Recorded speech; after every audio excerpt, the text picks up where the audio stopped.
Good morning. I'm Mrs. Vijay Lakshmi Ramakrishnan, your physics tutor.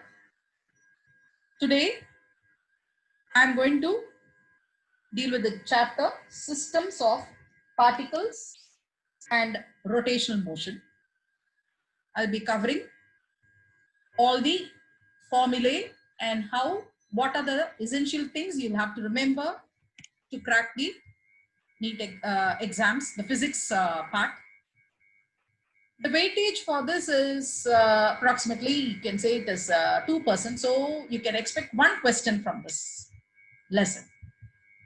From this chapter, you can expect one question. So let us quickly go through the how to access this is the Play6 site, how to access the revision notes, which we have, where we have summarized all the things which you have to learn for the NEET exams, the formulae and everything for all the three subjects, the physics, chemistry and biology. I'll quickly tell you how to get into the Play6 website. Go to the Play6 website, click on, this is the home page, click on the practice session. You can select the package, NEET Premium. You have the revision notes here, click on that. You can quickly go through the topics. So whichever topic you're going to select, go through the formulae, which you have summarized everything. So for all the subject wise we have done and chapter wise we have done for all the lessons. So you can quickly go through that and then take the tests. Now today I'm going to cover the chapter Systems of Particles and Rotational Motion.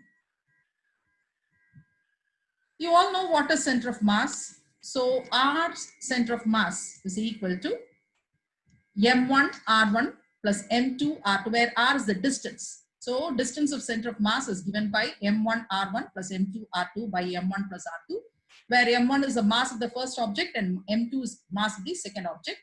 So the distance of center of mass between these two objects is given by M1 R1 plus M2 R2 by M1 plus M2. Velocity of center of mass is given by VCM is equal to M1 V1 plus M2 V2 by M1 plus M2, where V1 and V2 are the velocities of the objects M1 and M2 respectively. Acceleration of center of mass is given by ACM is equal to M1 A1 plus M2 A2 by M1 plus M2, where A1 and A2 are the acceleration of the objects M1 and M2 respectively. Torque. Whenever there is rotational motion, torque comes into play. So torque is given by R cross F vector. Remember, this is a cross product. So R cross F vector, which is equal to R of sine theta, where theta is the angle between R and F. Moment of inertia is given by I is equal to M1 R1 squared plus M2 R2 squared plus and so on till Mn Rn squared. Or you can simply add up and write it as I'm sorry, sigma n I equal to 1 mi ri squared. The radius of gyration k is equal to square root of r1 squared plus r2 squared plus and so on till rn squared divided by n. Now there are two theorems which you have to learn here regarding the moment of inertia. Theorem of parallel axis and theorem of perpendicular axis. Theorem of parallel axis, I equals ICM plus MA squared, where A is the distance between the two axes. Here I is now going to be the moment of inertia and ICM is going to be the moment of inertia about the center of mass, and M is the mass of the body and A is the acceleration. So whenever the bodies are now going to be parallel, then their axes are going to be parallel, then you can apply this formula. And coming to the theorem of perpendicular axis, whenever the bodies are going to be perpendicular, then you can apply this formula for moment of inertia to calculate the moment of inertia. I equals Ix plus Iy, where I stands for the moment of inertia of the particle and Ix is going to be along the x-axis, moment of inertia along the x-axis plus moment of inertia along the y-axis. So x and y are the two perpendicular axes. Now coming to the velocity of rolling motion, v is equal to 2 root over 2gh plus k squared by r squared. Velocity of rolling motion v is given by root over 2gh by 1 plus k squared by r squared. And acceleration a is equal to g sine theta divided by 1 plus k squared by r squared. Now, law of conservation of angular momentum, I1 omega 1 is equal to I2 omega 2. Just as how it is applicable, law of conservation of momentum, however it is applicable for linear motion, it is applicable for the angular momentum also, angular rotation also. So then it becomes I1 omega 1 is equal to I2 omega 2. The center of mass of two particles of mass m1 and m2, whose position vectors are r1 and r2, is given by the first one. This is what we saw, m1 r1 vector plus m2 r2 vector divided by m1 plus m2. This is what. These are the important formulae you will have to know. Before that, you can always compare the rotational motion with the linear motion. Say the distance or displacement can be compared to that of the angular or angular displacement, theta.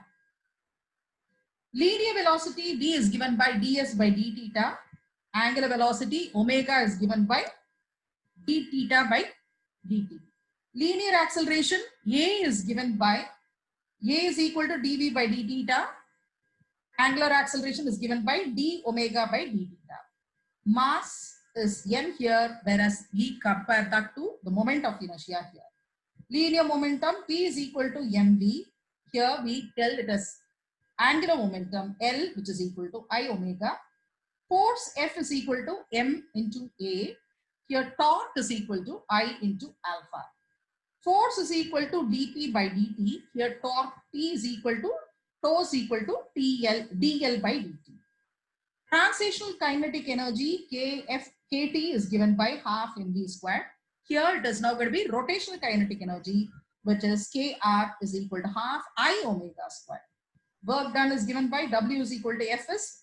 Work done here, it is given by tau theta. Power is equal to F into V. Here it is tau times omega. So like this, same way you can also compare the equations of translatory motion. Like say V is equal to U plus AT. Here the equations of rotational motion are now going to be omega 2 is equal to omega 1 plus alpha t. Then you say S is equal to ut plus half at squared. Here you say theta is equal to omega 1 t plus half alpha t squared, where omega 1 is the initial velocity, angular velocity. Same way, v squared minus u squared is equal to 2as. Here you say omega 2 squared minus omega squared is equal to 2 alpha theta, where omega 2 is going to be the final velocity and omega 1 is now going to be the initial velocity. So likewise, you can now compare the linear motion with the rotational motion, so that it will be easy for you to understand and apply the questions. It's very similar to the linear motion. So if you understand the linear motion properly, then it is going to be pretty easy for you to calculate the problems related to systems of particles and rotational motion. Now let us quickly go to the tests. How to access the test? You've got plenty of tests, chapter wise, physics, chemistry, biology, for all the chapters, right from class 11 and class 12. From the first chapter to the last chapter, you have the NEET full tests also. You've got 38 full tests. Go to the physics section, click that. You can see the blue bubble, green bubble, yellow bubble, and the red bubble. Blue bubble says that you have not taken the test. You are yet to take the test. Red is the random test which you can take again and again. Green is now going to be the bubble which the test which indicates that green color indicates that you have taken the test already. Even if you have taken the test already, you can take it any number of times. Go to the NEET revision notes, make yourself thorough with the concepts and all the formulae, then attempt the test. You can go on to the tests. Yellow says you have it is going to be the incomplete test. You can complete it. Now going to the test. I'm going to take the first test, rotational motion. Take test, click on take test. Go to the test. Now it comes. Right. In a flywheel, if a flywheel makes 120 revolutions per minute, then its angular speed will be what? Let us quickly solve that. Now you know omega is now going to be the, I told you it is the omega is angular velocity. It is now given by 2n pi, where n stands for the number of rotations. You can also call it as number of rotations. N can, in some books, they also refer it as f, where it is, f is the frequency. So here it is given as 2. It says n is 120 revolutions per second. So converted to 120 by 60 pi. That gives you 4 pi. Let's see which option is correct. 4 pi. Option C is correct. Click that. Go to the next. A wheel has a speed of 1200 revolutions per minute and is made to slow down at the rate of 4 radians per second square. Number of revolutions it makes before coming to rest is how much? Let me clear this. Now we have to read the question, access. What are the details given here? We'll have to think twice. And quickly you can say that you can use the formula omega squared is equal to omega 0 squared minus 2 alpha theta, minus 2 alpha theta, where omega squared is going to be the final velocity, omega 0 is going to be the initial velocity, alpha is the angular acceleration, and theta is the displacement. So now given omega 0 is equal to 2 pi into 1200 divided by 60, which is, you can keep it as it is.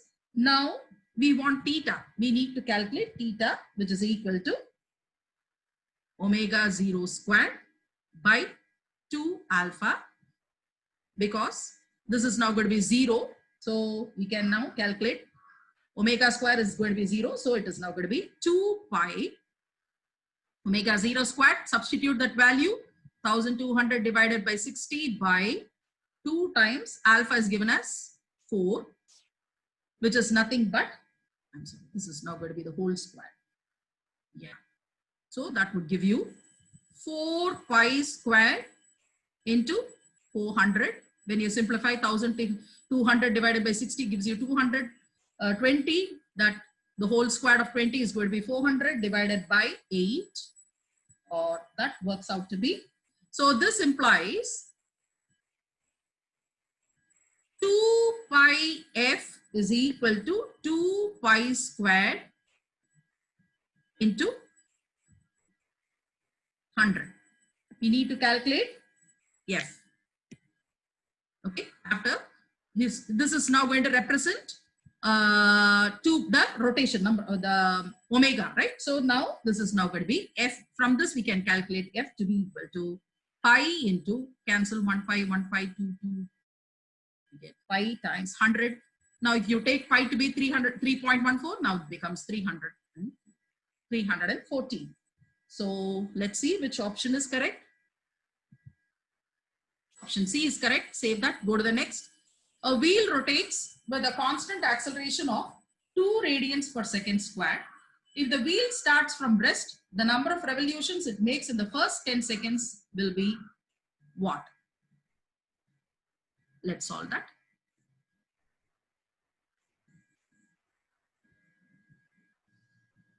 Now, look into the question properly. Wheel rotates with a constant of acceleration. That means alpha is now going to be 2.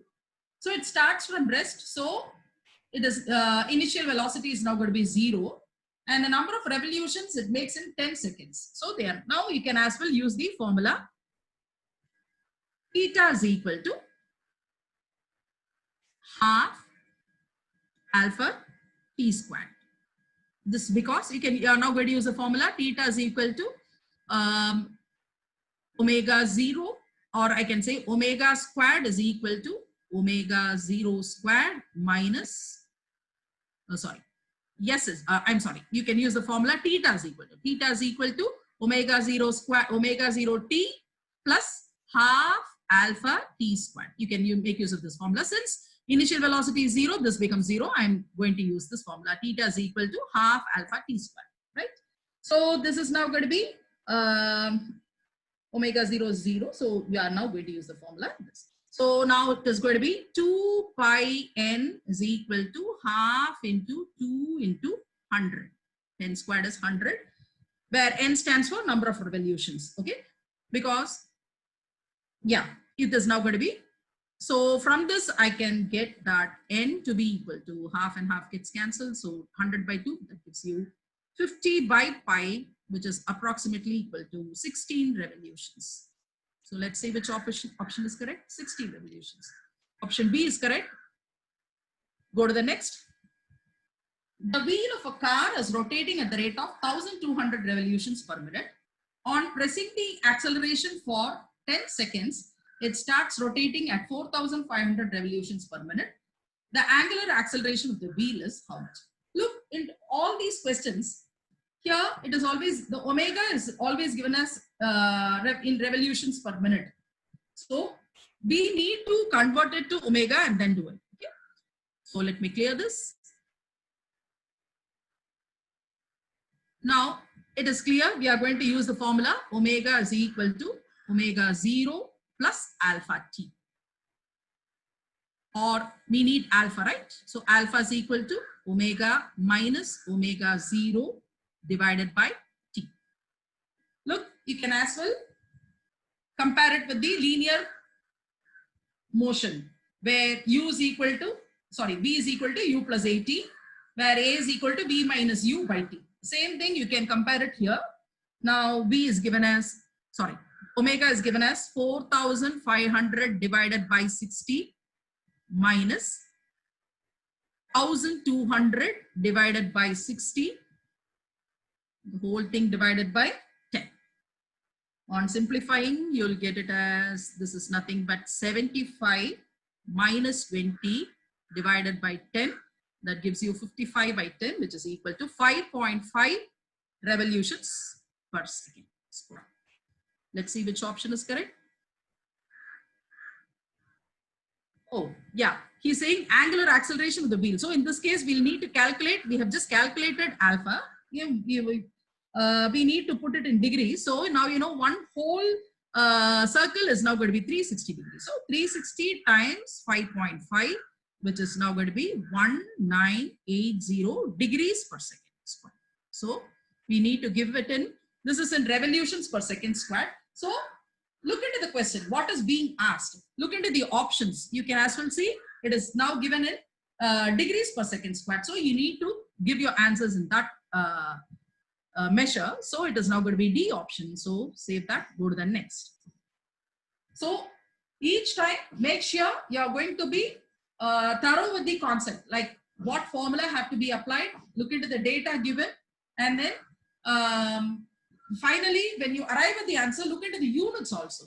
So sometimes you might be mistaken, like we did in the previous sum, like we were carried away, like say it was revolutions per second, so we thought that was the answer. No, look into the units, it is given in degrees per second squared. So we need either radians per second squared or degrees per second squared. So we need to convert it to degrees per second squared and then finally click on the answer, right? Now going to the fifth question. A wheel is rotating at 900 rotations per minute about its axis. When the power is cut off, it comes to rest in 1 minute. The angular retardation in radians per second squared is what? It's very much similar to the linear motion problems. So can as well compare it with the linear motion problems and then solve. You can, even if you don't understand, you can compare it to that linear equation motions. equations of motions and see the problem related to that. What formula will you apply? Same thing can be applied here. Okay. So here we are going to, it's given that omega is equal to 900 times 2 pi by 60. Now, you know, omega is equal to, alpha is given as 900 and t is given as 2 pi by 60. That's why I substitute that value. So that gives you 30 pi. Right? That gives you 30 pi. Now, alpha is equal to, we can use the formula. A is equal to V minus U by T. So V is now given as, so 300 pi. V in the case is now going to be omega and the initial velocity is 0, put it as 0 by time is 60. Okay. So that gives you, I'm using the formula alpha is equal to omega minus omega 0 by T. So that works out to be pi by 2. So alpha is equal to pi by 2. Let's see which option is correct. Pi by 2. Option A is correct. Click that. Go to the next. The direction of angular velocity is along the tangent to the circular path, the inwards radius, outward radius, axis of rotation. This is more of a theoretical question. Now, you know, angular velocity is the vector quantity which describes a motion, the object in circular motion. Angular velocity is a vector quantity describing an object in circular motion. Its magnitude is equal to the speed of the particle and the direction is perpendicular to the plane of the circular motion. So obviously you can see it is now going to be the axis of rotation. So the option D is correct. So click that, go to the next question. What is the torque of the force? F vector is equal to minus 3i plus j plus 5k acting at a point whose position vector is r vector is equal to 7i plus 3j plus k. All right, let's solve this. So we saw in the division notes, torque is given by r vector cross f vector. Torque is a vector quantity. So it's a vector cross product of r vector cross f vector. So clearly f vector is given as minus 3i plus j plus 5k. And r vector is given as 7i plus 3j plus k.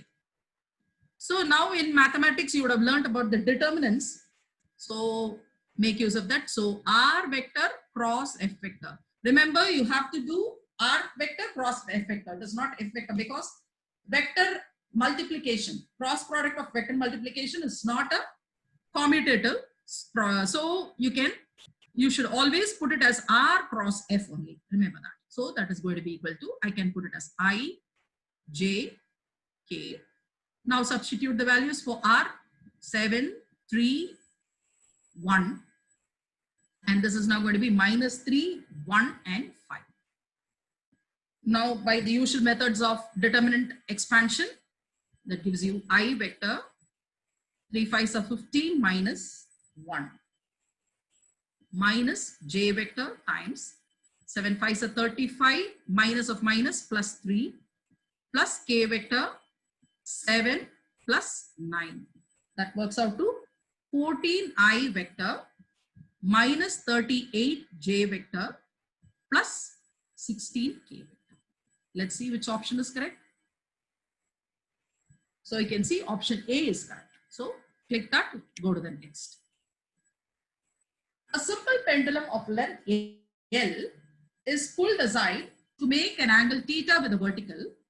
What is the magnitude of the torque or the weight of the bob about the point of suspension?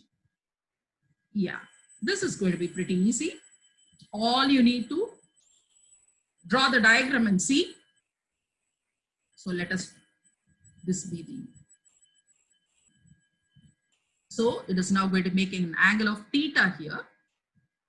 So let us take the bob to be here. That is going to be mg. The weight is now going to be in this direction, mg. So when I complete this triangle, obviously this is now going to be 0 theta because they are alternating interior angles. Now, torque is equal to force into perpendicular distance of the force from the axis of rotation. So you can say torque, tau is equal to, force is now going to be mg, and the perpendicular distance is this. This is now going to be the perpendicular distance. That is nothing but L sine theta. So, which is nothing but mgl sine theta. Now look into the options. mgl sine theta. Option A is correct. So, yeah, that gives you mg by 2 sine theta, mgl by 2 sine theta. So, option A is correct. Click that, go to the next. I'm sorry, the 9th question. A force F vector is equal to 3i plus 2j minus 4k acts at a point 1, minus 1, 2. What is the torque about the point 2, minus 1, 3? It is something very similar to the 8th question which we did. Only thing is here 2 points are given. So we need to find out the displacement and then find out the torque. So F is given as 3i plus 2j minus 4k. And let us take this as R1 as 1, minus 1, 2. And R2 is now going to be 2, minus 1, 3. Or in other words, R1 is I minus j plus 2k. And R2 is now going to be 2i minus j plus 3k. So therefore, R vector is now going to be R2 minus R1 vector. So R2 vector minus R1 vector. So that is nothing but 2 minus 1 is now going to be I vector. Minus 1 and minus of minus 1 will become plus 1. So 1 plus 1 becomes 0. So j vector is 0. And 3 minus 2 is k. So plus. So R vector is now going to be simply.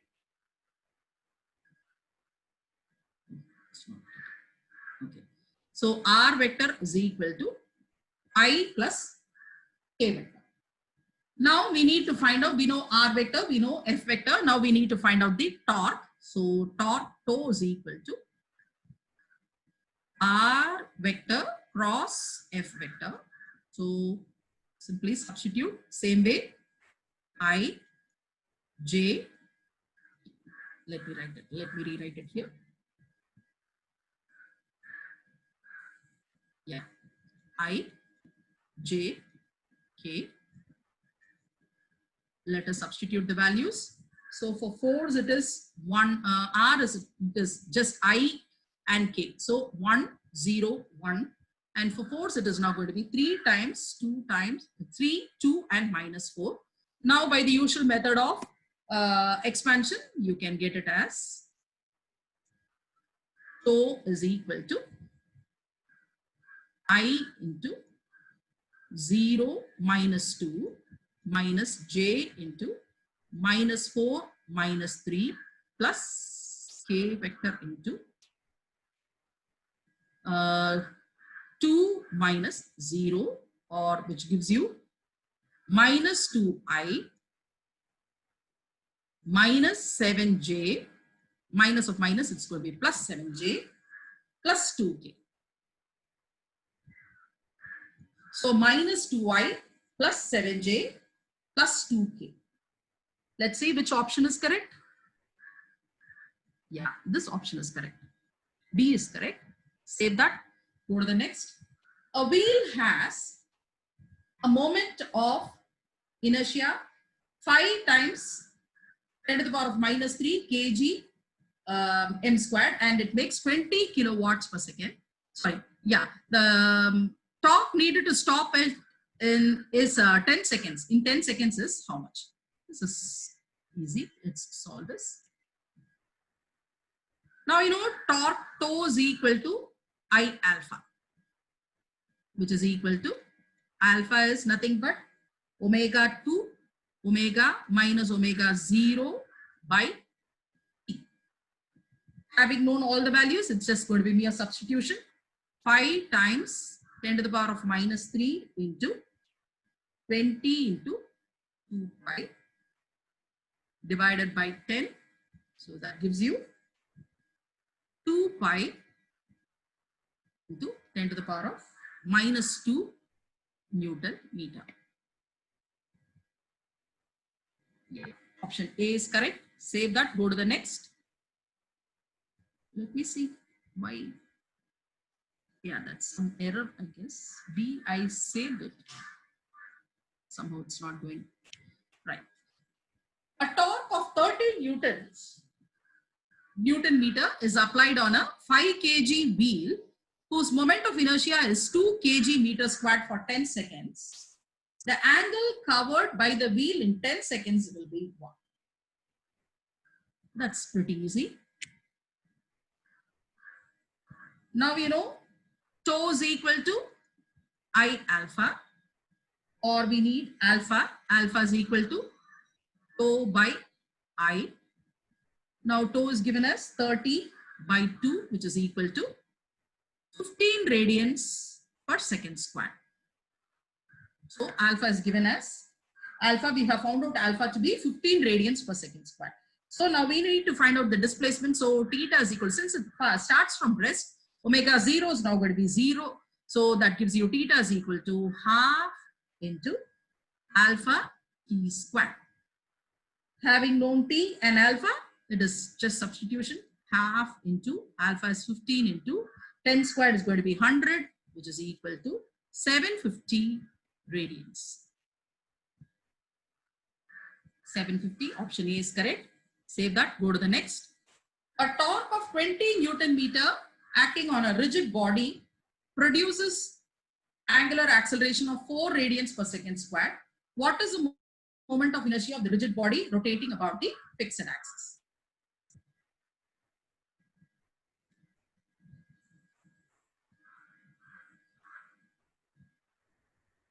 So we can make use of the same formula. Tau is equal to I alpha. Or we need to calculate I here. So I is equal to tau by alpha. Now we know tau, we know I alpha. So I is equal to 20 divided by 4, which is equal to 5 kilograms meters squared. Let's see which option is correct. First option is correct. Save that. Go to the next. 13th. On a uniform rod of length L and mass M, two identical masses M are kept at extreme ends. What is the moment of inertia of the system about an axis passing through its center and perpendicular to its length? See, it's perpendicular. So we are now going to make use of the perpendicular axis theorem. So we can as well remember the formula for perpendicular axis, just simple application of the formula.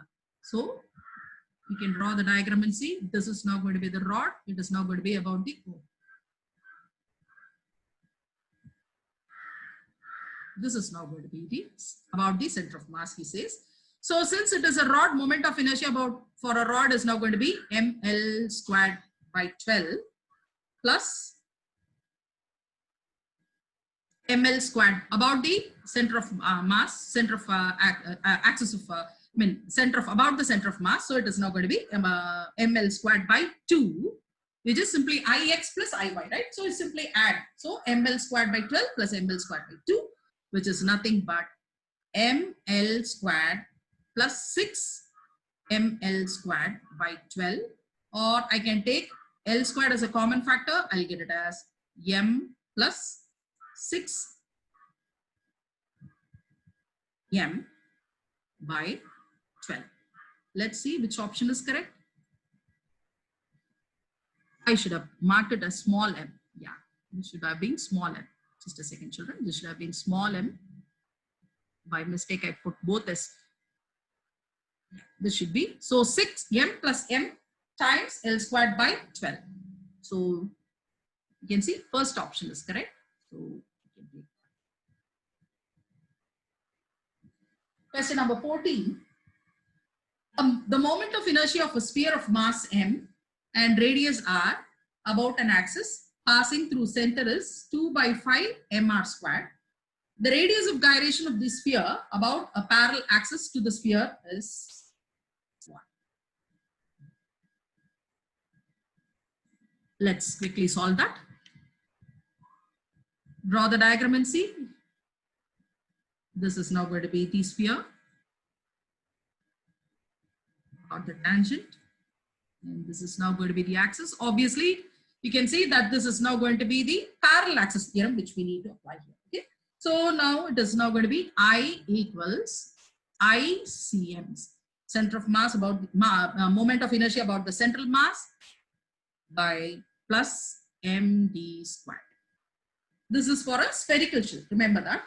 So that gives you 2 by 3 mr squared plus mr squared, which is nothing but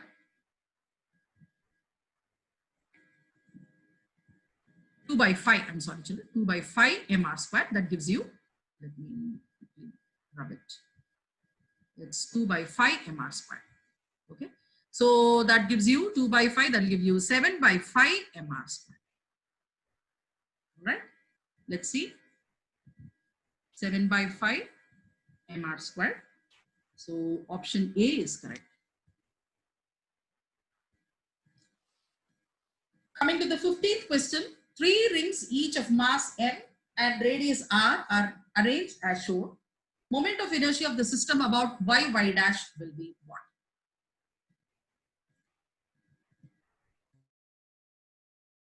So the rings are going to be like this, and like this. So the center of mass is now going to be along.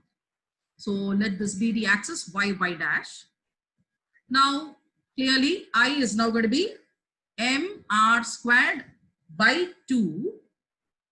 Since there are 2 rings here, you take it as 2 times 3 by 2 mr squared for the 2 rings, right? So it is now going to be 2 times 3 by 2 mr squared, which is nothing but mr squared by 2 plus 2 3s are 6, or I can 6 by 2 mr squared. That gives you 7 mr squared by 2. That was pretty easy. Let's see which option is correct. 7 mr squared by 2. Option B is correct.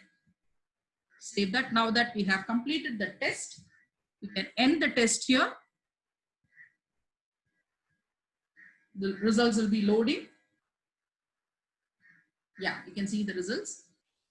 1 was incorrect, it says, but the 9th one, some error was there, I think, but the answer is correct. You can as well check which answer. The green one says they are correct answers, and unanswered, we have answered every question. So it is going to be everything in green. Now it says 14th is incorrect. Let us see what is wrong in that. Click on that. The answer says root of 7 by 5 r. So root of, I marked it as 7 by 5 r. So that means it should have been root of 7 by 5 r. Right? I didn't mark that. So the correct answer, well, let us see the explanation for that. You can see it is now going to be IAB is equal to 7 by 5 mr squared, he says. But I think there was some error. What I did was correct. So it should have been 7 by 5 mr squared was the correct answer, but some technical error, I guess. So likewise, the explanation part is also given. You can as well verify your answer, which is the correct answer, and then if you're wrong, you can go through the concepts again. You can see how many questions are wrong and how many questions are correct. Go through that. You can as well make yourself thorough of the concepts with the NEET syllabus. All the NEET questions and NEET, see, everything, all the concepts and everything is given. You can go through that, and many number of times you can take the tests.